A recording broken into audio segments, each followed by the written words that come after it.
Well, hello everyone. This is Al Fadi, and I want to welcome all of you. And I know it's been a while for me to do a live stream, and many of you, of course, are aware of the health challenges that I had, not just this year, for the last 3 years at least. But the Lord is good.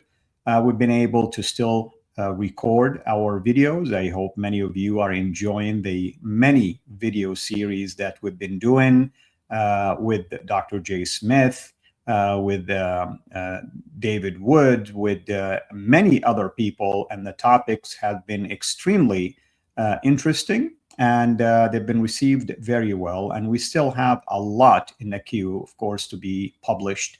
But this is one of those rare moments, if you wish, for me to do a live stream, and I consider it a privilege, really, for me to have our dear brother Robert Spencer here with us. To be honest, I tried a couple of times to do so, but to my fault, things didn't work out, and he was always ready to join me. Today, I am inviting Robert to be with me here to talk about his latest writing, his latest book. And of course, I don't want to take the element of surprise here for him. So I'm going to let him be the one who introduced that book to us. And with that in mind, let us introduce Robert. Robert, thank you so much, my friend. It's been a while, I know, since we've connected. I've been following you on X, and thank you for the many amazing posts that you've been doing. Of course, I've known you for many years through the Jihad Watch, but that's just one portion of what you do. So why don't you help some of our newer viewers know a little bit about you? Well, thank you. I've written 33 books. Most of them are about some aspect of Islam and jihad. And the latest is called The Tragedy of Islam, Failure and Excuses, that we'll be discussing, showing how, very simply, Islam doesn't work. It promises success in this world and the next, and it delivers on neither one. And this is something that a book I've wanted to write for very many years. Finally had the opportunity to do so, and I'm very glad I was able to, because I think that it's a different approach from what people are used to, and it might be fruitful. I hope that it will end up being fruitful for discussion and help lead some people to the truth. The fact is that most of the time, the focus has been in my work on the historical questions regarding Muhammad and early Islam, as well as the content of the Islamic literature about Muhammad and the contents of the Quran and how they sanctify violence, how they are the embodiment of what Prophet Isaiah says, that woe to those who call good evil and evil good, and the moral problem of being a Muslim that arises from that, and thinking that you're killing, well, like the Lord said, the time will come when men will kill you and think they're offering service to God. Now, that all that is well-trodden ground, all that is well known now. And so in this book, I wanted to do something different. And I look at what it is that Islam promises will happen to you if you become a Muslim or if you live as a Muslim, and what really happens in contrast. Yeah. And I think where you're going with this, and of course, the title of the book, as Robert mentioned, is The Tragedy of Islam. And what is the subtitle you said? Failure and Excuses, because the book deals with the failure of Islam, the fact that, like I said, it promises success and doesn't deliver, and also the excuses that mostly non-Muslims, but also Muslims, make to cover up that failure. And so we have non-Muslim academics all over the West today, all over Europe, all over the United States, who are blaming colonialism, blaming the Jews, Israel, blaming whatever they can think of for the failure of Islam, except Islam, and trying to construct a fictional glorious history that a lot of people take for granted and assume to be true, and think there really was this wonderful Islamic golden age, or there are all these wonderful people whose lives were transformed by converting to Islam, when really the most prominent converts to Islam are terrorists, people who became violent killers. And it's no accident. They were just reading the book that they now think comes from the only God. And so this is all these excuses just cover up a very ugly reality. That's right. And let me put it in context for people also. I mean, of course, many know that I grew up as a Muslim in Saudi Arabia, the land of Islam, if we want to take the traditional narrative at face value. And I lived not that far from Mecca, where the Prophet of Islam was born, and he received his first revelation, and he served for the first half of his ministry, at least 13 years there. And then he moved to Medina, which wasn't that far from me, about 200 miles north. And then, of course, I grew up studying the history of Islam and the first dynasty of the righteous caliphs, and then the Umayyad dynasty, and then you get to the Abbasid dynasty and the Golden Age, and everything that was taking place, and then the Andalusia, and how we, as Muslims, invented algebra, and medicine and pharmaceuticals and all that kind of stuff. And then, I started to search for the truth years later. And I began to ask myself this: if we were that advanced, then how come we are retreating, intellectually? And how come everybody else is actually way advanced than the rest of the Islamic world? So I know where you're going with this. So why don't you go ahead and tell us at least about what prompted you really to get into a topic like this after all of these years? What are the certain conversations you've been having? Is it accumulation of all of these years of experience? Well, yeah, I think it really is an accumulation. It's things I've been thinking about for years.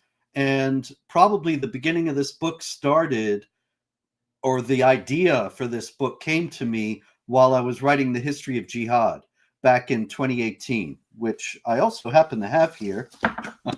The History of Jihad from Muhammad to ISIS, which is the only book that I know of that traces the entire history of warfare against non-Muslims, not just in Europe, which has been done, but also in India and elsewhere, and showing that all over the world it's the same, with Islamic states and Muslims being aggressive toward non-Muslims wherever they come in contact.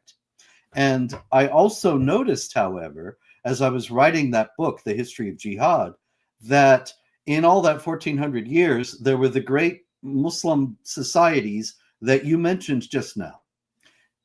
And yet none of them are in the world today. They all disappeared, which is what happens. Nations rise and fall. This is the way of the world. But there was one common thing that I noticed in all of these countries, in all of these empires, and that was that the non-Muslims, primarily Jews and Christians, but of course also the Hindus in the Indian Muslim empires, they were paying jizya.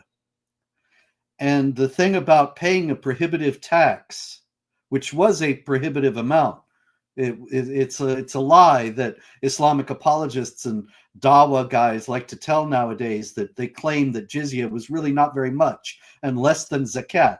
This is completely false. The fact is that the jizya was a very high tax, and once the people paid it, they were never as wealthy as they had been, and they got progressively poorer. And every year they'd have to pay it again, and they got poorer and poorer and poorer until finally they were not able to pay it. And that was when those empires went into decline, because they were depending upon the jizya to support them. And so I realized that Islam is actually a parasitical culture that lives on the non-Muslims. Now, Saudi, of course, is different because they struck oil. And there are the oil-rich societies in the world today. But before they struck oil, as you know, Arabia was just as poor as Pakistan or Afghanistan are today. And the jizya was what the sustained Islamic societies. You read the Sirah material of the life of Muhammad in Islamic tradition from the 9th century and beyond, and you find that Muhammad doesn't say, when they moved from your area in Mecca to Medina, he doesn't say, okay, now start a farm, or open a shop, or become a merchant. He says, raid the caravans of the Quraysh. That's right. And what's so interesting, what's interesting, Robert, is like, if you look at the Bible, the theme in there is talking about agriculture, fishing, because that's the industry that was in existence. You don't find, basically prophets talking about, well, let's go and raid this nation as a punishment, and let's expand the territory. Everybody talks about Israel as an expansionist. If that's the case, then how come they have given back land rather than adding more to their territories? But anyway, that's a different topic probably that we're going to talk about. So, if I look at the book itself, and I want to be respectful of your time, of course, if we look at the first chapter, and I like the title you have in there, Is Islam the Solution? So tell us a little bit more as to why you asked that rhetorical question. Well, there are many, many Muslims. You see it much more nowadays. I've been tracking jihad activity at Jihad Watch since 2003. I've been studying this for longer than that. And always in the first few days, months, and years after 9/11, every Muslim who spoke publicly or who was featured in the media would say Islam is peace. Islam condemns terrorism. It was always a lie, but this is what they all said. Now, in recent years, things have changed. And you may have noticed this as well. But now I see increasingly Muslim spokesmen all over in the United States and elsewhere saying Islam is what the West needs. The West is sick. The West is a desperately ill society, and the solution is Islam. And when we take over, we will apply this solution, and you will see a resurgence of the glories of the Western world. And this is, I quote some of them in the book. There are many others all the time, and they're increasingly open about this, that they're going to make America Islamic, and this is the solution for America's problems. And so I say, okay, would it really solve the problems? And this is how the book opens, because it's what the book is about. Does Islam really work? If a society becomes Islamic, does it then become strong, prosperous, safe, a welcoming and generous environment for its citizens where life flourishes, or does something else happen? Yeah, I mean, and you do have excellent case studies already. You have Iran, you have Afghanistan, now you have Syria, and I would argue also Iraq under Saddam Hussein was more prosperous than after Saddam Hussein, of course, but at least Iran and Afghanistan are excellent examples of how the society basically went backward rather than forward. Yes, and this is very important because Iran, it happened in our lifetime. You know, I was 17 when the Islamic Revolution happened. There are people who are my age all over Iran now who remember what it was like and know that it wasn't as bad as it is today, and know that people, the whole society, people lived better. Not least because the imperative for the Islamic Republic is jihad. That's all they care about. And so they take any money that Iran receives or earns, they take it and give it to Hamas or Hezbollah or to the other jihadis. And so Iran is an excellent example of what I'm talking about, that it shows that Islam itself is a lie. Because what do you hear in the call to prayer 5 times a day? Come to prayer, come to success. And what do you read in the Quran? But that Allah will bless you in this world as well as in the next, if you obey him. And if you disobey him, he will curse you in this world as well as the next. So we should expect, if Islam were true, that we should see the believers, the Muslims, being the most rich and powerful people in the world, and the non-Muslims be impoverished, because Allah promises success to the Muslims. And yet that's exactly the opposite of what we see. That is true. And, you know, you mentioned something about the oil wealth, and that also is true. And, you know, we would argue that God never deprived nations of wealth. I mean, the Babylonians were wealthy, the Persian empires were wealthy, the Romans were wealthy, but that doesn't mean anything. Muslims look at this and say, oh, you see, we're following the truth. Well, wait a minute. It's only one country, okay? Not the whole Islamic, you know, basically ummah in this case, or community. And even with that, look at the UAE. They've been already planning what's next after oil. And believe it or not, Robert, now a lot of the Islamic countries are upset with them, and they're calling them like Zionist agents and all that kind of stuff, because they have been way advanced in their innovation and ways to generate wealth. But anyway, all that to say is that you know, what you're saying is absolutely an eye-opener. I encourage people, of course, to get this book, The Tragedy of Islam. How can people, by the way, find it? Or where can they get it? Well, it should be wherever fine books are sold. It's at Amazon. It's at Barnes & Noble. And if there are any bookstores out there, ask them to get it for you. It should be generally available. It came out in late April, and so it should be readily there to get at this point. Wonderful. I'm not going to go chapter by chapter, but the second chapter also kind of like was intriguing to me. It says the Islamic ethic and spirit of parasitism. You know, so there is a parasitic, you know, tone here. Tell us a little bit more about that. Yeah. The Islamic ethic and the spirit of parasitism, actually, you know, I was talking to David Wood about this book, and he said that I was saying I was thinking about making that the title of the whole book. And he said, yeah, it would have been a great title. And I think maybe I should have, but it's not the only thing the book's about. So it's a trade-off. But in any case, that title comes from a very famous book in Europe in the early 20th century called The Protestant Ethic and the Spirit of Capitalism. And that book argues that Protestant Christianity values work and says that God blesses the work of your hands, that if you work, it's something that can be holy, something that is good in itself. And so Protestant countries, according to this book, prospered to a greater degree than other countries because of this idea of the valuing of work. Now, everybody starts talking about Protestantism and Catholicism when I talk about this, but that's not really the point, not really what I'm getting at all here. What I'm talking about by mentioning that is to say that Islam does not value work.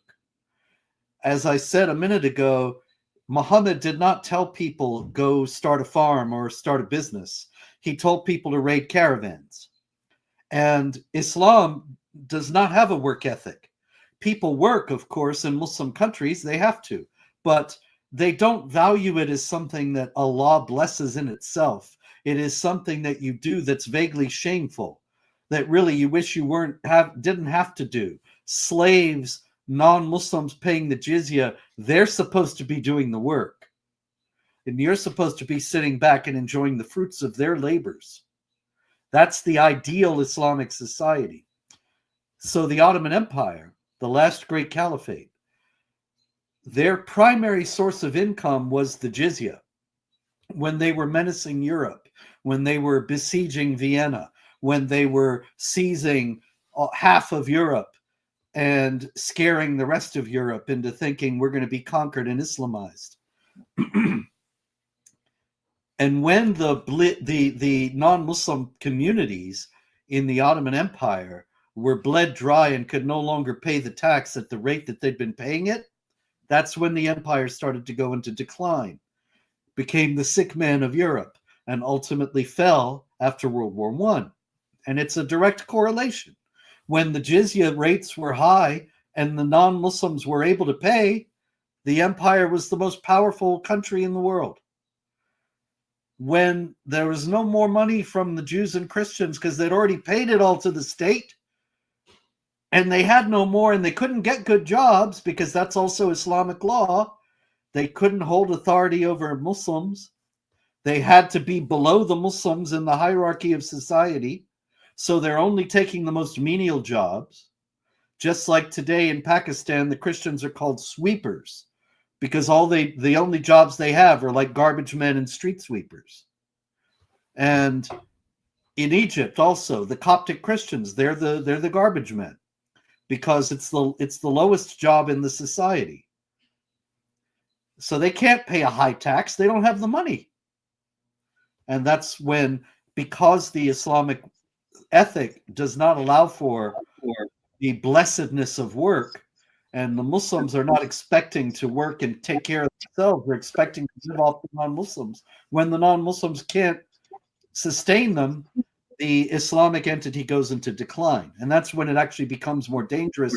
Then they got to conquer a new territory to have more infidels they can make into dhimmis so that they can once again live off them. Yeah. So that's jihad. Absolutely. Going on, basically, we're moving on here. One of your chapters, you said destroying the beloved, and I think it has to do with the non-Muslims. Could you shed some light on that? Yeah, well, destroying the beloved is exactly what a parasite does. You see, a parasite lives off the host and ultimately kills the host because it's taking its sustenance from the host, and ultimately the host can't sustain both it and the parasite, both itself and the parasite. So it ends up dying. And so this is what happens to Islamic societies. And if you look at Islamic societies in the past, this is what happened to them. They do not have a well-developed work ethic to the extent that they can survive having bled the infidels dry. And so the chapter Destroying the Beloved, it is speaking about how this leads to exactly what I was saying, that once the host is killed, the parasite tries to move on. And so you have the imperative for jihad that will enable the conquest of another infidel territory, a new group of non-Muslims who still have wealth, and so you can continue to live off them. And this is what's happening in Europe today. With the conquest and Islamization of Europe, you have a huge population of infidels who can now sustain the Muslims in the manner to which they have become accustomed. But one day, the Christians in Europe will be like the Christians in Egypt today, a small and impoverished minority, because they will have been bled dry in exactly the same way. And then the Muslims will have to move on and conquer somewhere else as well. Yeah, I recently wrote an article on Substack. Basically, it's called the Soft Dhimmitude, which is based on a writing. Another author came up with that title, and that's exactly what you have just described. Soft Dhimmitude is like, I can't come to you and I say, hey, you're a dhimmi, meaning you are subservient to me, and I want you to pay money. No, I'll come to you now, as it's happening in Europe and the West, in Canada, and soon in the US also. hey, I'm the victim here, and you're going to have to pay me. If I left really bad Sharia, law and persecution, and I would like really for people to take care of my social needs and give me jobs, and slowly and gradually you begin to see the so-called blue states are being drained completely out of resources. Just a matter of time before they file for bankruptcy or have to come up with new ways like taking over apartments and socializing things. But all that to say is that that's exactly the jizya system, except it's done in a very gradual way. Sadly, politicians, for some reason, either they turn the other way or have a deaf ear, or they don't even understand it altogether, and they're not willing even to listen to people like you or people like us. Why do you think is that, Robert? Oh, well, the politicians, that's very easy. The Muslims vote in a voting bloc. It's 100% because it's a collectivist society. It's not individualist. And so the imams in a mosque, they don't tell you, go and make a careful decision on who you're going to vote for and decide on the basis of your best judgment as to what would be best for our nation or best for the state or the city or whatever. No, they tell them this guy is good for the Muslims, vote for him, and everybody does. And so politicians, that's like a not a red flag to a bull. It's like a steak for a dog. They can't resist and they rush at it because it's 100% voting bloc. It will make sure they're elected forever as long as they want to be there. And so they give the Muslims whatever they want and they pander to them. And we should also remember in this connection, welfare. That the European populations, the native Europeans, were lied to. They were told, you are an aging population. You're not having children at the rate you were having children. Now the population is growing old. We need people to fill the jobs that younger, stronger people can do. These people will come in from the Islamic world and they'll take these jobs. And the Europeans agreed and they approved these mass migration policies. And then the Muslims came in and they didn't take the jobs. They went on welfare. And so the aging populations of Europe end up in their old age having to pay welfare payments for perfectly able-bodied Muslims with 20 children. And, well, this is the death of Europe. But the welfare is in place of the jizya. The jizya is collected, so they go on welfare because they're entitled to what the non-Muslims earn. They're entitled to a living from the non-Muslims. And it's very important, by the way, for people to know, and I know you know this very well, that organizations like the Muslim Brotherhood, who are socialist by nature, they know very well how to exploit these systems. And like you said, they can buy politicians left and right. And to them, it's all about taking over. At some point in the future, their hope is that they become even part of the ruling party. And pretty soon, the so-called leftists and liberals will pay a hefty price, but it will be too late at that point. Yeah, so let's turn it the other way around. And also in your book, you talked about failures will lead to jihad. I know where you're going with that, of course, but if you can shed some light on that. Yeah, I actually mentioned that a little while ago, that when the Islamic countries do not find success, as Allah promised, then what's the solution? What did they do wrong? The thing about Islam is you can always do more.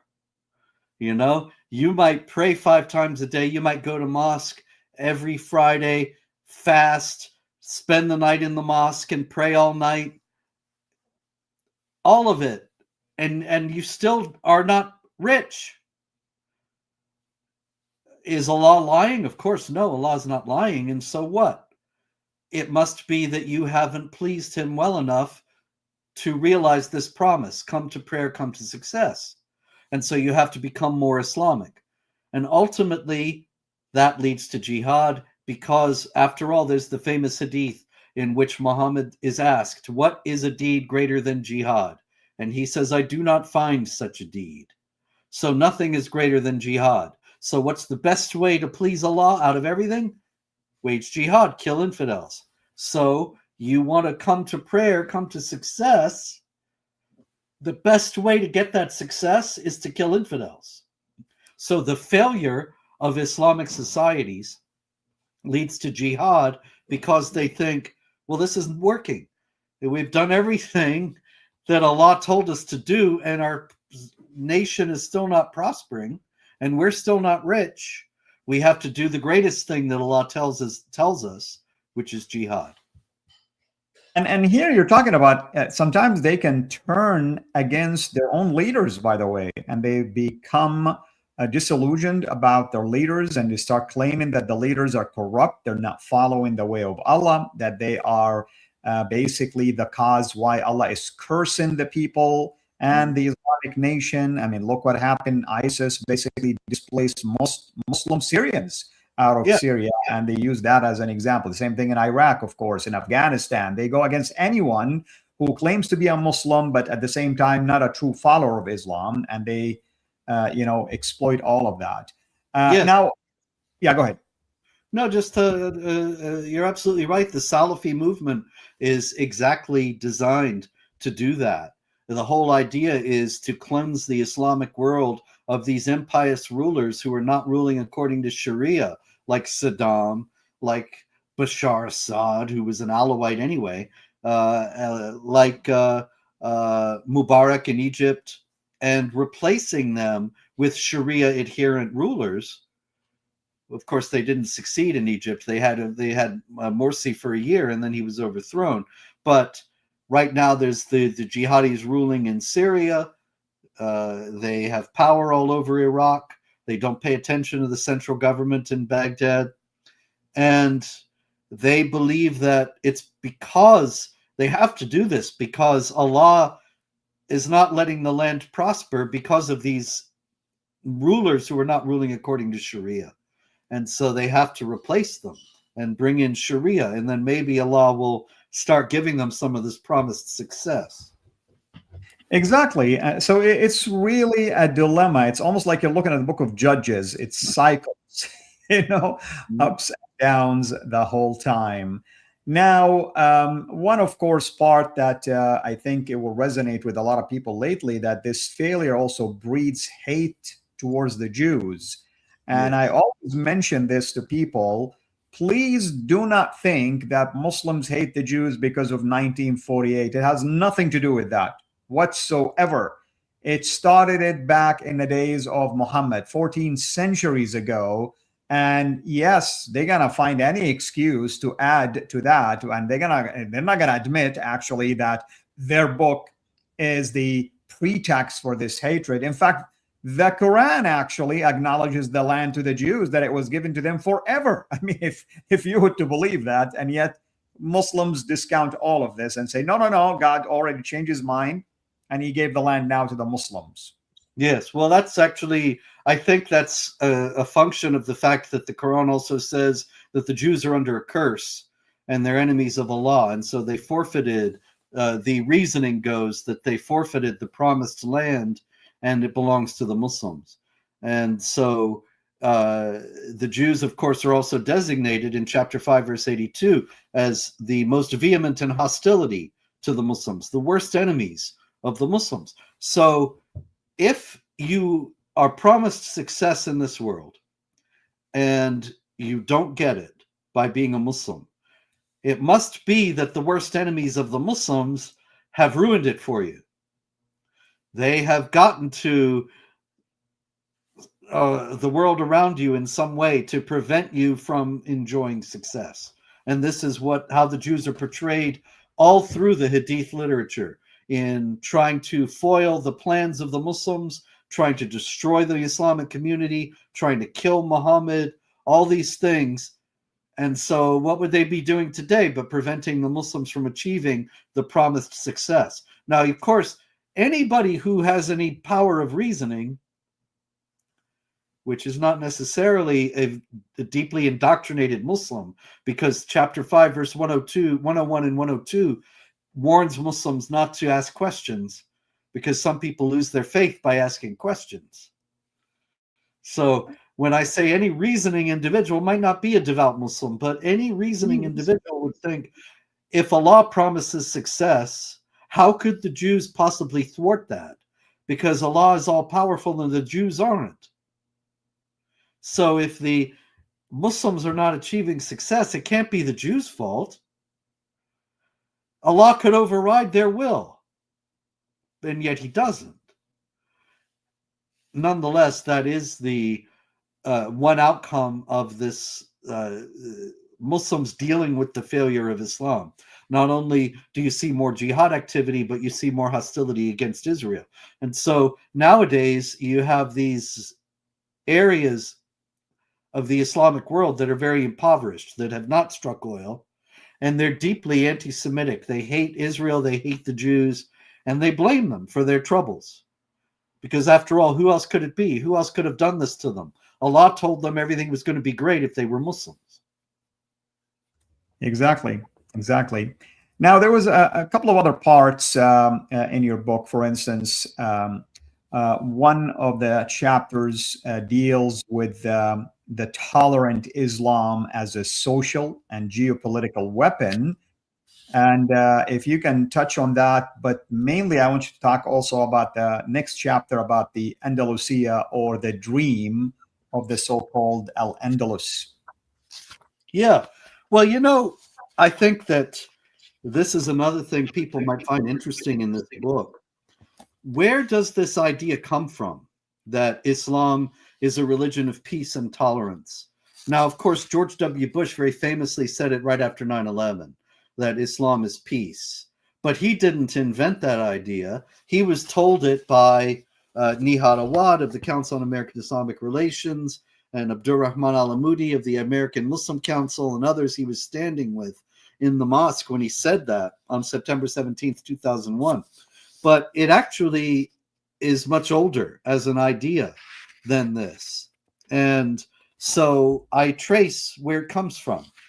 And it actually comes from the middle of the 19th century. Islam became a religion of peace. Before that, you didn't find Muslims going around saying Islam is a religion of peace. And you certainly didn't find non-Muslims saying Islam is a religion of peace. Non-Muslims in Europe, non-Muslims in India, they knew from bitter, bloody, painful experience that Islam was not peace. And the Muslims were proud of what they had done. They were proud of the conquests, proud of the subjugation, proud of the victory of Islam.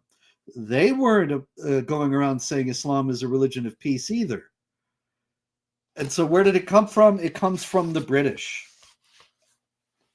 The British and the French, in the middle of the 19th century, wanted to fight with the Ottoman Empire against the Russians. This is the Crimean War in the 1850s, 1853 to 56. And so the problem was that in those days, not like now, people in the West had historical knowledge. They had historical memory. And so the British people especially were very upset about that. And, they're famous crusaders who were English, and they knew about jihad, and they didn't want to align with the Ottoman Empire that they had understood was an enemy of Christian Europe and would destroy Christian Europe if it could.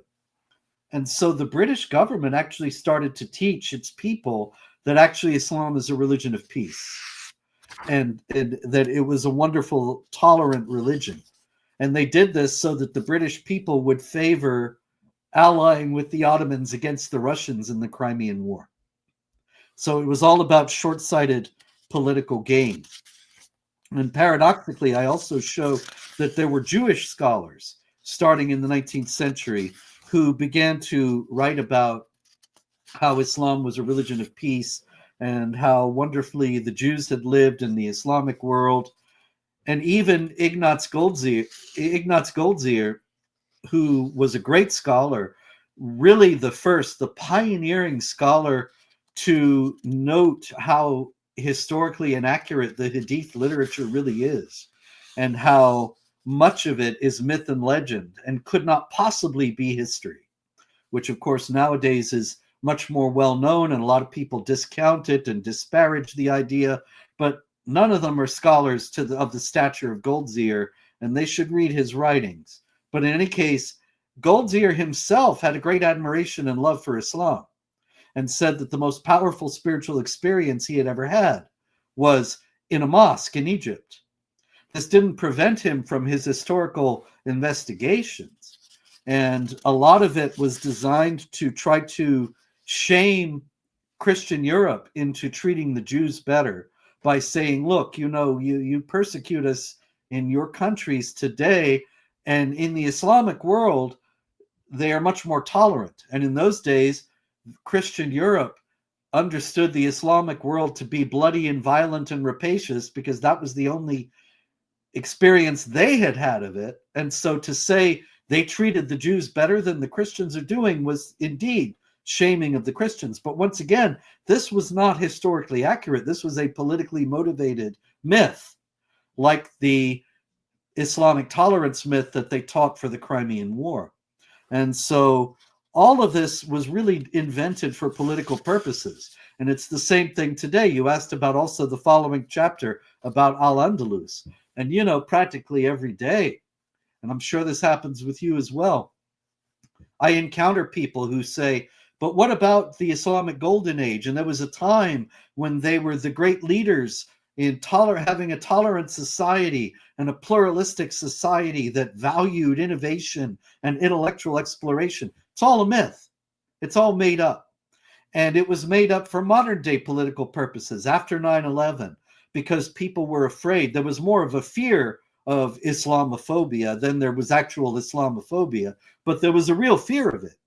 And so the whole academic world mobilized to write these books, these silly books like The Ornament of the World by Maria Rosa Menocal, which I talk about in the book. It was very popular in the early 2000s, and it establishes the whole myth of Al-Andalus as this paradise of multiculturalism.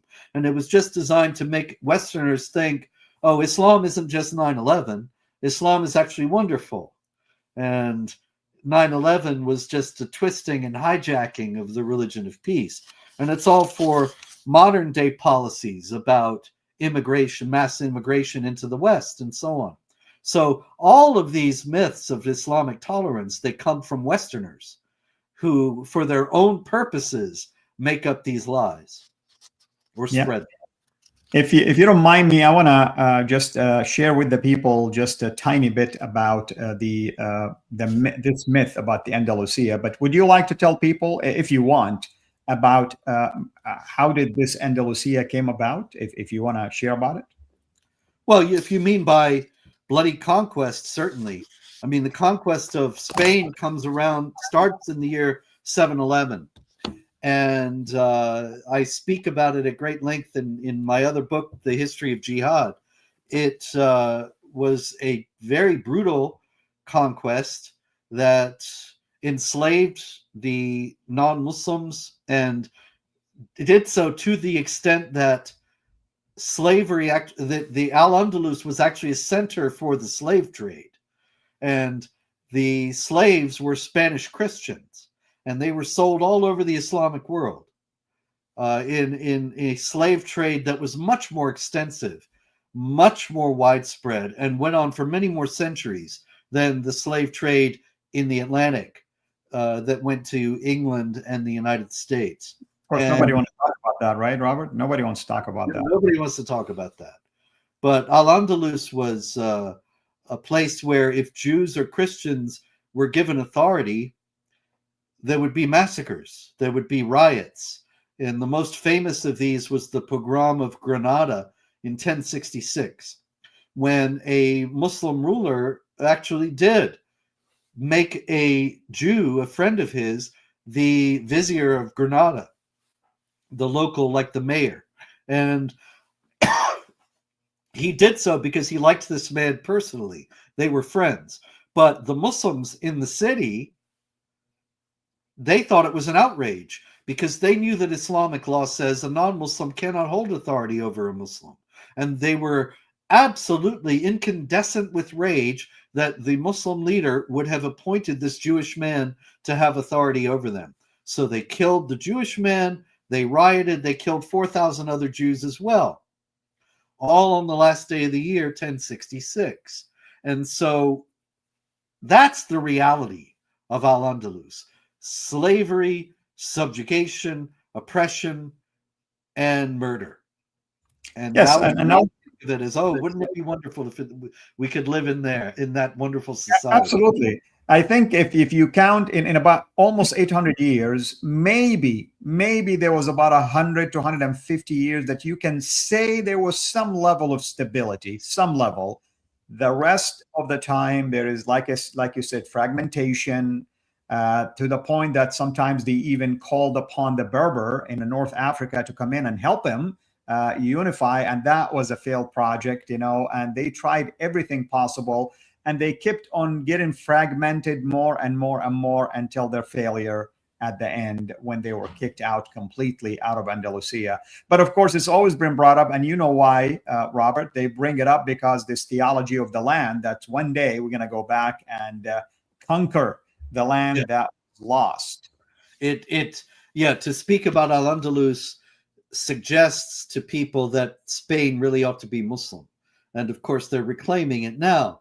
And the Spanish prime minister just said that he's going to grant 500,000 migrants citizenship, and most of them are Muslims. So Al-Andalus will return, and people will see it's not going to be any more tolerant this time than it was before. But here again, the myth has been used to help support political agendas of our own day.